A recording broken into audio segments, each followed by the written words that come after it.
Jess here at Studio 540. I thought we would work a little bit on the top of side control today. It's one of my favorite little combinations. But first what we're gonna do is a little bit of positional tending before we get into all of the fancy submissions. So I have my friend John here. We're gonna show you know, a nice way of attending a nice classic side control.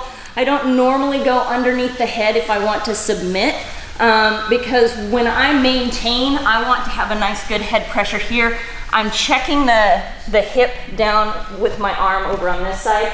And then what I do is I keep my butt low, and when I maintain position, it's more about switching sides and making him kind of follow me along, which will allow him to make some mistakes or give me some holes.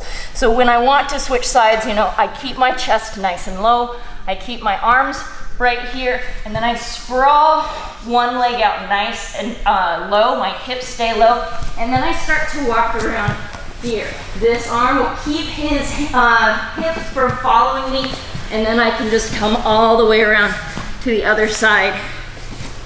And notice that when I do this, John has to continually change the way he has his arms, or else he'll start to let things be a little bit more vulnerable. So to set up what I want to do today, I start to switch sides, and he knows, and he brings his arm out. A lot of times he's gonna try and beat me to the punch over on the other side. When I feel this hand pop out, I'm gonna pinch with my elbow, and I'm gonna double back. And now this time, I put him in a position where his hand is not terribly useful to him anymore. I keep my arm over here, and then this hand right here, instead of checking the hip, I'm gonna come under, and I'm gonna hold his collar.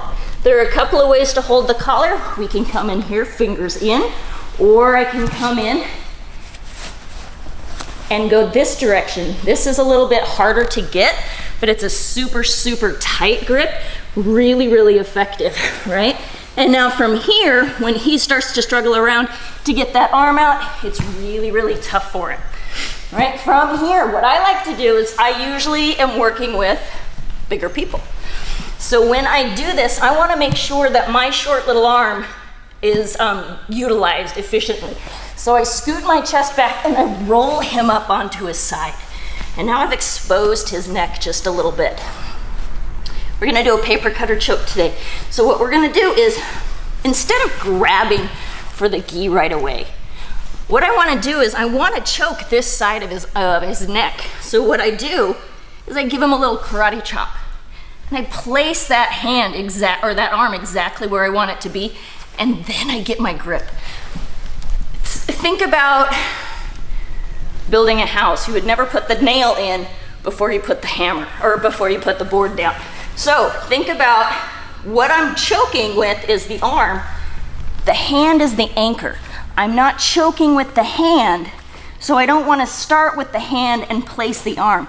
I start with the arm and then get my grip. See, now he's choking already. The hand just anchors it nice and tight. I keep my hips nice and low. My ribs are gonna hold really closely to my arm, and I sink slowly all the way into his neck. Some of the misconceptions about this choke is that, one, we go for that grip first, and two, when we wanna finish, we push with our elbow. But that makes a big hole right here, and it also gives him opportunity to take my arm away. So I roll him up, I place my arm on the neck first, then I anchor, I keep everything nice and close, I sink down, and I use my whole body to get that choke. And then you hear that music.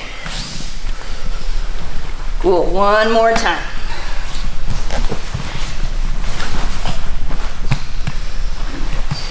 Have my good, strong side control. I start to switch sides. Give him a little bit of a bait. He sticks his arm out, and so I pinch and I double back. and I'm heavy on that arm. And then I can allow myself to get my grip on his collar, right? I scoot my chest back and I roll him up. Karate chop him right there on the neck, then get my grip. I sink down low and I get my tap.